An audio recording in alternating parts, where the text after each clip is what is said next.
So this is an update on my Mr. Zebulon, which is that one. And if you've read the title, you probably already know what this is about. But last week, I found him when I was trying to carry him out to an appointment that I had. He had a very swollen belly, and he was gasping to breathe. So the next day, I took him to a vet I wouldn't usually take him to, but they were the only vet open that would see poultry. And they were able to drain 357 milliliters of fluid out of him. They did some tests on the fluid and found out that it is coming from the heart. And the vet has tentatively diagnosed him with heart failure. He'll be having an echocardiogram done eventually to get a better idea of what's going on. But at this point, I'm very much providing end-of-life care for him. And he's been my just absolutely wonderful little baby for years now. Pardon me. Here's a vermin trying to get into my yard and distract me. But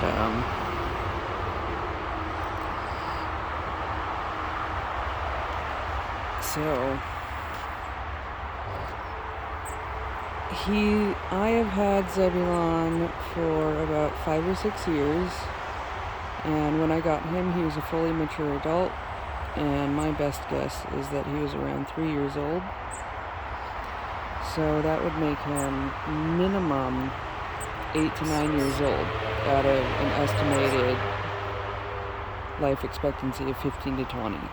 So I think he's had a really good life. And he also came to me knowing nothing but fear and pain and uncertainty.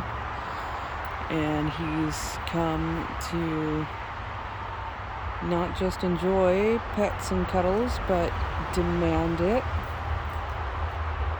Here's a song sparrow coming in underneath the grill.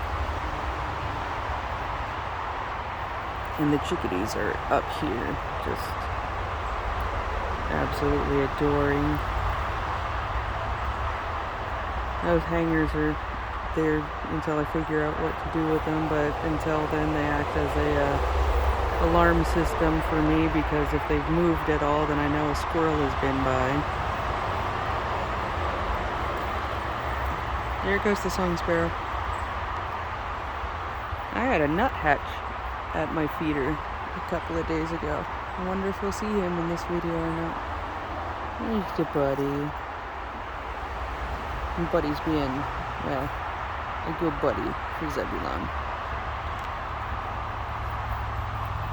And, but so Zebulon is 8 to 9 years old out of an expected 15 to 20 years, which is a really good run for a chicken.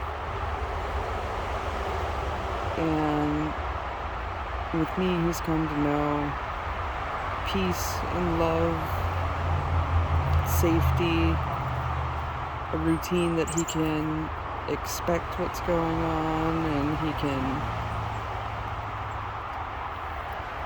actually have an idea of what's happening in his life.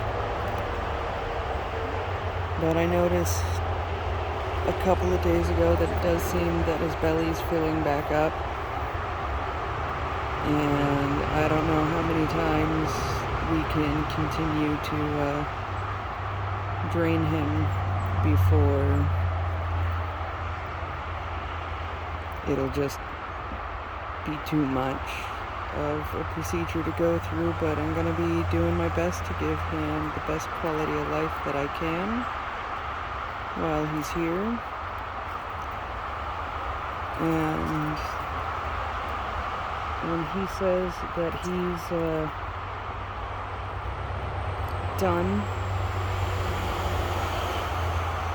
and that he's ready to give up, then I'm gonna let him go, knowing that I did more than I ever could have dreamed of with him.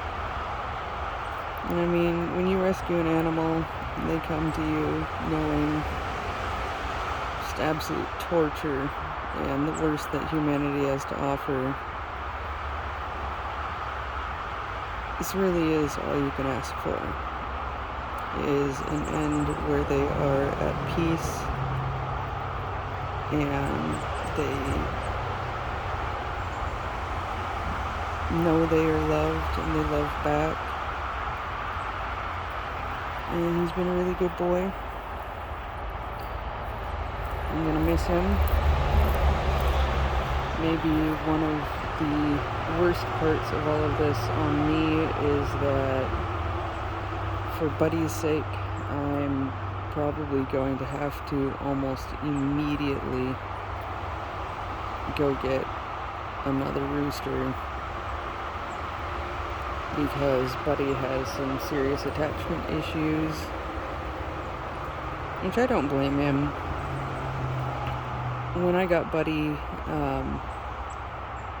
about 3 years ago, he was 5 months old, which means fully sexually mature for a chicken, and he's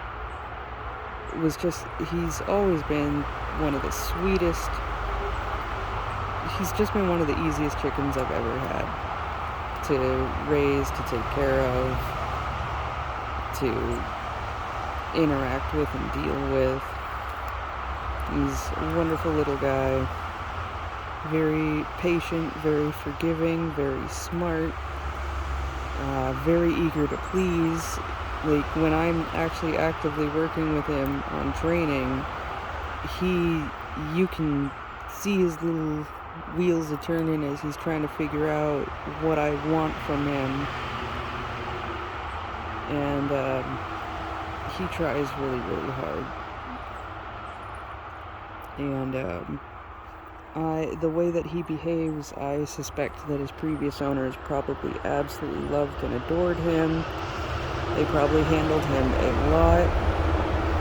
And then when they found out that he was a rooster and it's illegal to keep roosters, they probably just dumped him. So, it would make sense that he has attachment issues. And, I have rescued roosters long enough that I know just how heartbreaking it is to watch them just sit there day after day, wandering through the yard trying to find their friend that they've lost. And so I think that it would be really beneficial to I think it'd be really beneficial to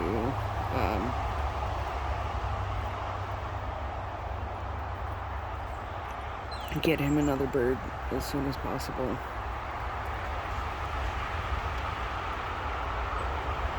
So that he has someone else that he can attach to and distract him from being lonely and trying to figure out where his friend is. Oh, you preening, Zebulon? What a good boy. Yeah, how nice. You're such a good boy. You're both such good boys. I love you so much. Yeah, Flappy, Flappy. I love you. You're good boys. You're just such good boys. I love you so much. Yeah. So that's the update. That might not have Zebulon for much longer.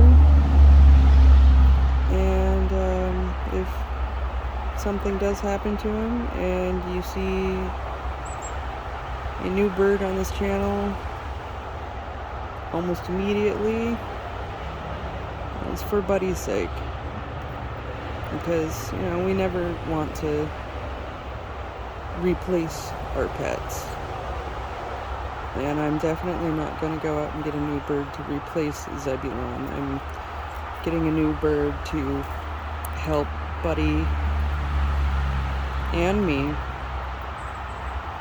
pass through the grieving process. And there is that little shit. And this is what we do to little shits. Toss a ball at it.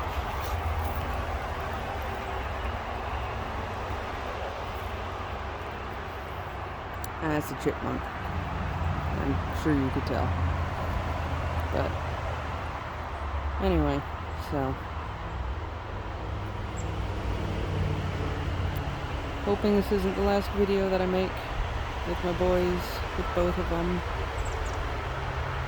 But just in case, I want you guys to know what's going on with Mr. Zebulon. He's a good boy. I love him. And he deserves every bit of cuddles, every wormy. I just bought a shit ton of cans of cat food to try to convince him to eat because he's underweight right now.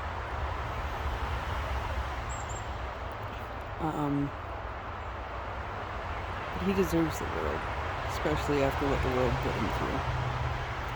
And I'm very happy to have been able to give him that. He's a very, very good boy.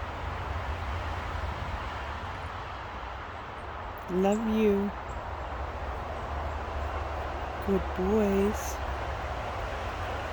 Buddy's a good boy. Zebulon's a good boy. You're both good boys, and I love you so much.